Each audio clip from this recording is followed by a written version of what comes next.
Hey folks, welcome to another episode of Military Forces Unleashed.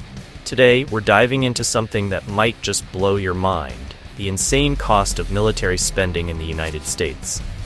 I know, you're probably thinking, how much could it really be? Well, let's just say, it's more than enough to give every single American a little something extra.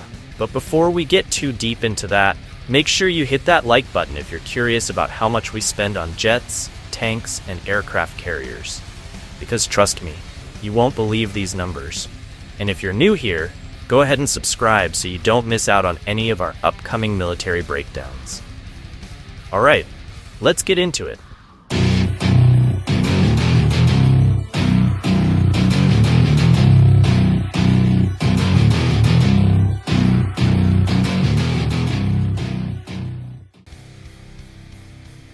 Picture this. You walk into a room where money is being printed. Endless stacks of crisp $100 bills piling up, ready to be spent. But the catch? This money is already earmarked for one thing: military spending. Every year, the United States pours an astounding $850 billion into its defense budget. That number alone is enough to make your head spin. To put it into perspective, it's more than the next 10 countries combined. The Navy, the Army, the Air Force, each branch gets its own slice of the pie. But the pie is so big, you can't help but wonder, what could we buy with all that money if it weren't going toward tanks, jets, and aircraft carriers? Universal health care? Free college tuition for every student?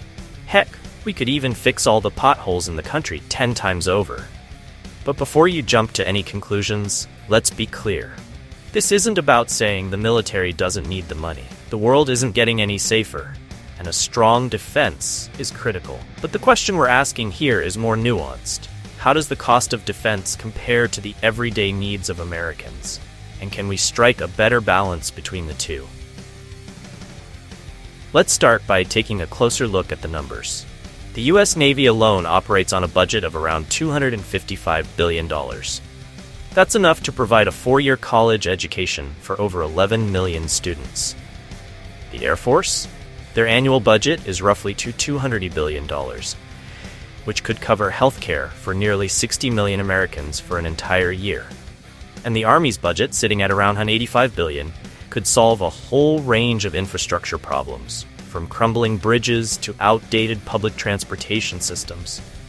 These comparisons make the mind reel, especially when you consider the fact that every year military spending just keeps going up. And it's not just the sheer size of the budget that raises eyebrows. The U.S. military budget is packed with inefficiencies, cost overruns, and projects that never quite live up to their promise. Take the F-35 fighter jet, for example. It was supposed to be the crown jewel of the Air Force, a cutting-edge stealth jet that could outmaneuver anything in the sky. But after 20 years of development and a price tag north of $1.7 trillion, yes, trillion, the F-35 is still plagued by issues. The jet has had software problems, maintenance headaches, and a growing list of delays. Yet, despite all that, the Air Force keeps pouring money into the program. The Navy isn't immune to these issues either. Take the Zumwalt-class destroyer, intended to be the most advanced warship ever built, equipped with stealth technology and futuristic weaponry. But after years of delays and cost overruns, only 3 of these ships have been built, at a cost of $7 billion each. To put that in perspective, for the cost of one Zumwalt-class destroyer, you could build over 300 high schools. The Army? They've had their share of expensive boondoggles too. The ground combat vehicle, intended to replace the Bradley fighting vehicle, was scrapped after billions were already spent on its development. And let's not forget the $20 billion the Pentagon somehow lost in accounting errors back in 2021. That's more than the GDP of some small countries. So what exactly could we buy with this money if we weren't spending it on defense? Let's break it down. The $850 billion defense budget is enough to fund universal pre-K education for every child in America. For decades, with the Navy's $255 billion, we could wipe out student loan debt for millions of graduates. With the Army's $185 billion, we could rebuild America's aging infrastructure, from roads to water systems, making the country more resilient and efficient. And with the Air Force's $230 billion, we could provide affordable housing for every homeless person in the country several times over. But here's where things get tricky. It's easy to look at these comparisons and think, well, let's just take a chunk of the defense budget and fix all these problems. But it's not that simple.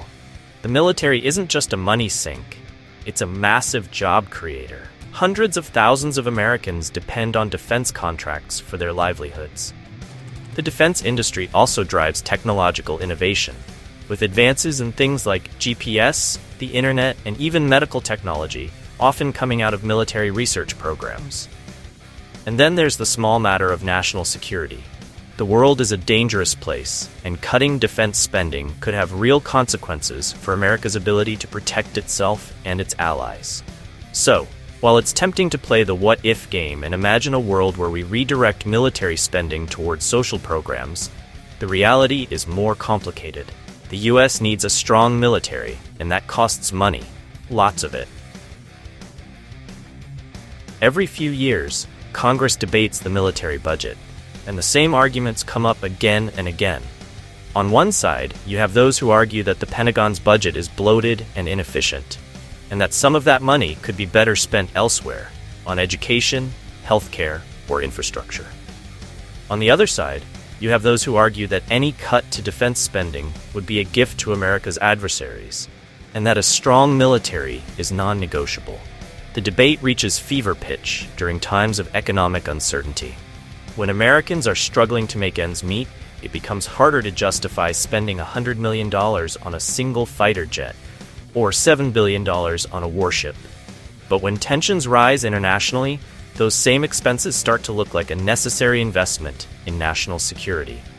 Ultimately, the military budget is approved, often with few changes, and every year, the spending cycle continues. More money is allocated for defense, more tanks and planes are built, and the budget grows larger.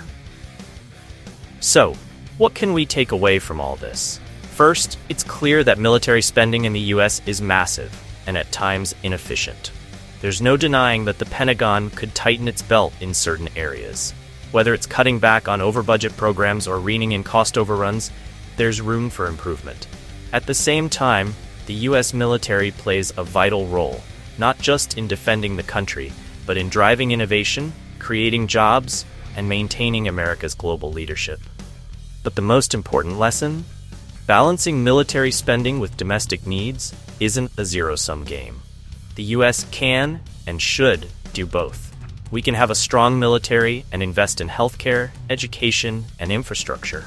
It just takes smarter budgeting and a willingness to ask hard questions about where the money is going and whether it's being well spent. At the end of the day, it's clear that the U.S. military budget is a double-edged sword. On one hand, it's a critical investment in national security, technological innovation, and job creation. On the other hand, it's hard to ignore the fact that a portion of that money could be better spent addressing the pressing needs of everyday Americans. The key isn't to slash the military budget indiscriminately, but to strike a balance. Yes, we need a strong defense, but we also need to invest in the people and infrastructure that make America strong from within. With smarter spending and better oversight, there's no reason we can't do both. And in the long run, that's what will make America truly secure, both at home and abroad. And that's a wrap, folks. Now you've got a pretty good idea of just how much the US pours into its military budget and what we could do with all that cash if it weren't headed straight to defense. But hey, don't forget, this isn't about cutting down on military spending altogether. The world's a crazy place, and a strong defense matters. If you enjoyed today's video, make sure to smash that like button and drop a comment below. Do you think we're spending too much? Not enough? Let me know your thoughts. And don't forget to subscribe if you haven't already. We've got tons more military stories and breakdowns coming your way. Thanks for watching Military Forces Unleashed. See you in the next one.